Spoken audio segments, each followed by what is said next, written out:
Jadi aku orang merasa berjasa nang Indonesia, tapi nek kowe kepengen ngerti suspensinya dan shock breakernya rakyat Indonesia adalah Maia. Sing marake ora bentrok, ora piye-piye, rukun satu sama lain dan seterusnya, ngono ya. Dan saya tidak akan, saya bisa menemukan banyak kesalahan, kekurangan atau dosa atau apapun yang buruk-buruk pada pemerintahan di pusat maupun di daerah ya. Tapi saya tidak akan melakukan itu dan saya tidak akan melakukan pemberontakan, Pak. Saya tidak akan menjatuhkan presiden, gubernur atau siapapun. Saya tidak akan melakukan apapun yang sifatnya politis, praktis. Saya cuman nyicil investasi, aku takon kue sing umurnya 30 angkat tangan. Di bawah 30. Ada 50% enggak ini? Lumayan ya. Jadi aku menyicil sok-sok kowe sing merentah Indonesia, sok-sok kowe sing ngurus Indonesia. Insya Allah luwih apik timbangane saiki. Ngono ya. Ngono ya. Jadi Maia tidak menghalangi Anda untuk menjadi apapun. Kowe dadi gubernur entuk, caleg entuk, DPR entuk, apa wae pengusaha entuk gitu ya. Tetapi gawon Maiyahmu supaya Indonesia aman, tentrem, apa jenenge? Baldatun thayyibatun wa rabbun ghafur gitu. Jadi saya cuman, Allah mengatakan di surat Al-Maidah, kalau mereka pada murtad kepadaku maka aku akan datangkan kaum yang baru, dan saya meyakini kaum itu adalah kaum Maia. Suatu hari Maia ini akan berlaku di seluruh Indonesia, bahkan secara nilai dia akan berlaku di seluruh dunia. Mereka sangat butuh itu, karena misalnya saya sama Kiai Kanjeng ketika ada bentrok di Belanda gara-gara kasus film fitnah itu saya yang mendamaikan mereka. Saya mendamaikan Sampit, kasus Nipah, Kedongombo, Tulang Bawang, macam-macam ya, di Mandar, Majene, di Nambung. Itu kita semua yang bagian dari suspensi, dari PIR ini ya. Jadi tak jaluk konco-konco sing teko bengi iki, kue sing dadi pendamainya masyarakat, kue sing dadi pengayomnya masyarakat, kue sing ngeluk. Nek ono sing kudu disambung kue sing nyambung, nek ono sing pedal kudu kok lem ngono ya. Jadi Anda yang bikin masyarakat punya kebijaksanaan bersama, gitu ya. Makanya Maia tidak boleh menjadi parpol, tidak boleh menjadi ormas, tidak akan menjadi golongan apapun. Kita Maia itu letaknya di dalam kesadaran dan hati kita yang penuh cinta kepada seluruh bangsa Indonesia dan umat manusia.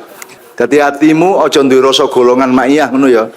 Kue ngewangi kabeh gitu ya, ngewangi kabeh gitu ya. Dadi lurah rapopo, dadi camat rapopo apik kabeh, angger kue memaiyahkan keadaan di sekitar yang kamu pimpin itu ngono ya.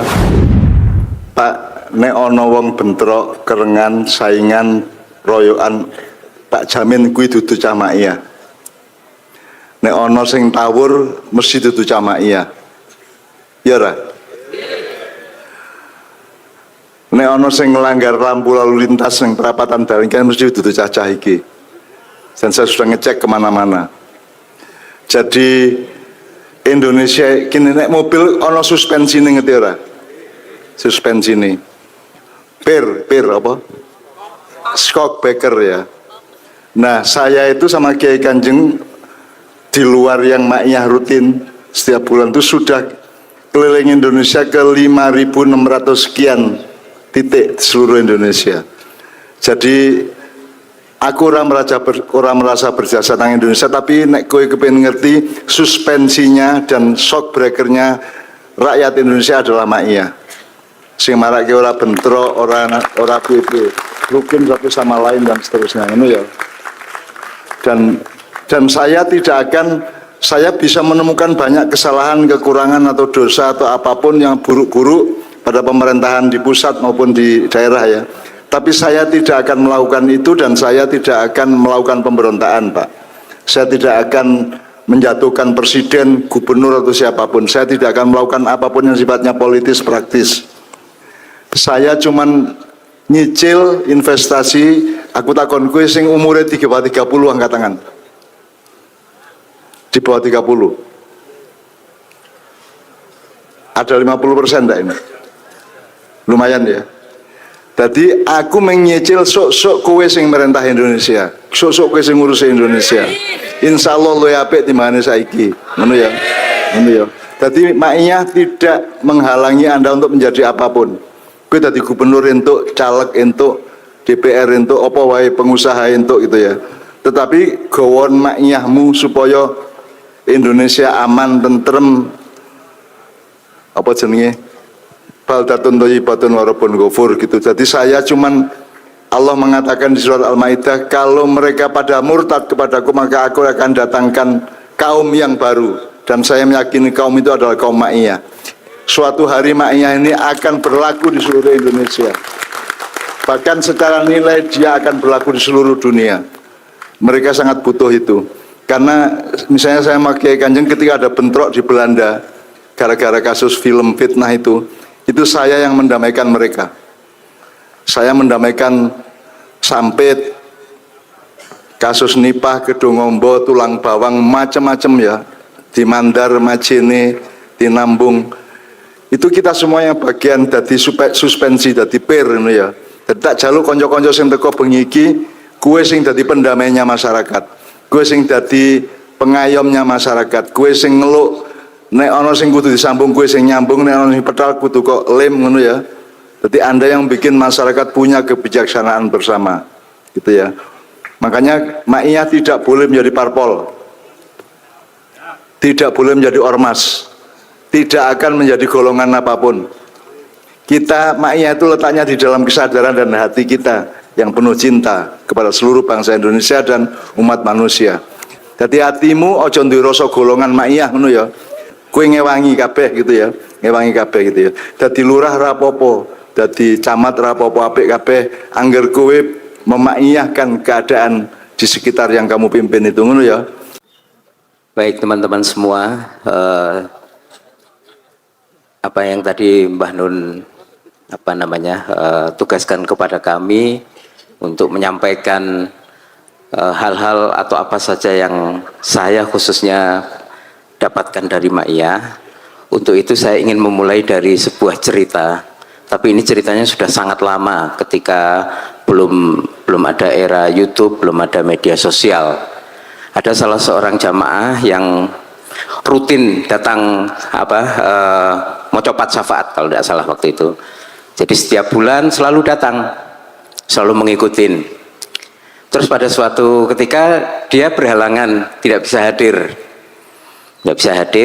Terus besoknya dia ketemu temannya yang malam hari itu di mocopat dia datang. Terus dia bertanya karena saking ingin tahu apa yang dibahas di dalam mocopat, dia bertanya, sing ngendikake Mbah Nun apa wae? Tanya temannya yang datang. Nah dia mungkin kesulitan, lalu dia mengatakan, yo wakeh pokoknya yang disampaikan. Yo intine, yo kabeh inti.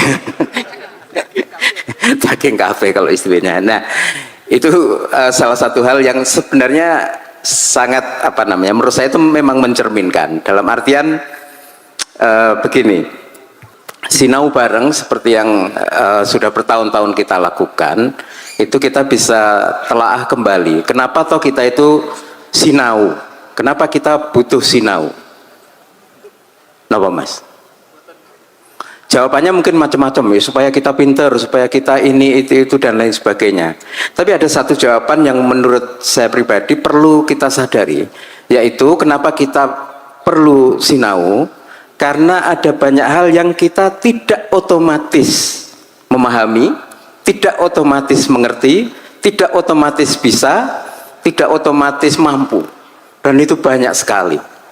Nah dalam kesempatan sinau bareng yang sudah berlangsung bertahun-tahun itu, Mbah Nun tuh membimbing kita, menuntun kita itu untuk pelan-pelan ya agak otomatis mulai mengerti atau memahami hal-hal yang selama ini kita tidak dengan cepat memahami. Misalnya dalam sinau bareng terakhir beliau mengemukakan mengenai iman dan syahadat. Ini topik-topik yang menurut saya belum tentu kita otomatis paham dan ngerti dengan kedalaman. Misalnya beliau mengemukakan bahwa syahadat itu dalam perspektif tertentu itu jauh lebih penting, karena kalau iman itu percaya. Tapi kalau syahadat itu menyaksikan kebesaran Allah, menyaksikan, merasakan kasih sayang Allah, menyaksikan berlimpah-limpah rahmat Allah, menyaksikan betapa Allah itu bisa memberikan pertolongan, rizki dari pintu-pintu yang tidak terduga. Nah, kesadaran tentang syahadat seperti ini itu adalah hal-hal yang menurut saya, minimal saya pribadi, saya belum tentu otomatis paham. Sama seperti tadi di dalam proses takdib, kita dikondisikan oleh beliau untuk kita mencari apa dalam hidup ini. Tadi jawabannya selamat. Padahal kalau fair gitu ya, setiap hari belum tentu loh kita itu mikir kayak gitu itu. Mikir tujuan hidup, mana besok udah tanggal tua harus bayar gopay kosong, dompet menipis dan lain-lain. Jadi kalau ibu-ibu mungkin sedang mengalami sakit mata karena begitu buka dompetnya suami itu kok sulit melihat sesuatu di dalamnya. Nah, jadi dalam sinau bareng kita didekatkan oleh Mbah Nun untuk ya kalau bisa itu cepat, syukur bisa otomatis ketika menghadapi apa-apa, melihat sesuatu itu ingat kebesaran Allah. Syahadatnya itu lebih cepat gitu kan. Termasuk tadi itu tentang keselamatan. Alangkah baik dan bagus kalau kita sejak dini itu bisa menjadikan pertimbangan iki kok kira-kira nek aku ngambil langkah ini jadiin kita selamat enggak di hadapan Allah.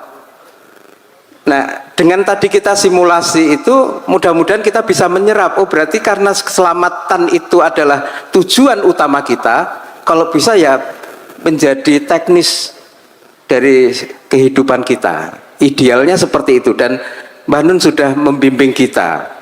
Dan masih banyak lagi saya kira, satu lagi yang tidak kalah pentingnya adalah ketika Mbah Nun membawa kita ingat tentang ruh itu.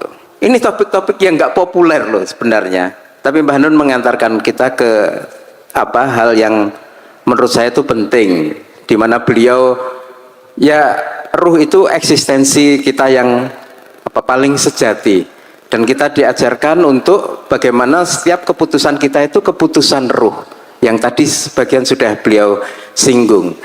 Meskipun sulit, kata beliau dalam salah satu sinau bareng, ya kita harus mendekat-dekati ruh. Nah, ini terminologi mendekat-dekati ruh ini kan juga khas menurut saya.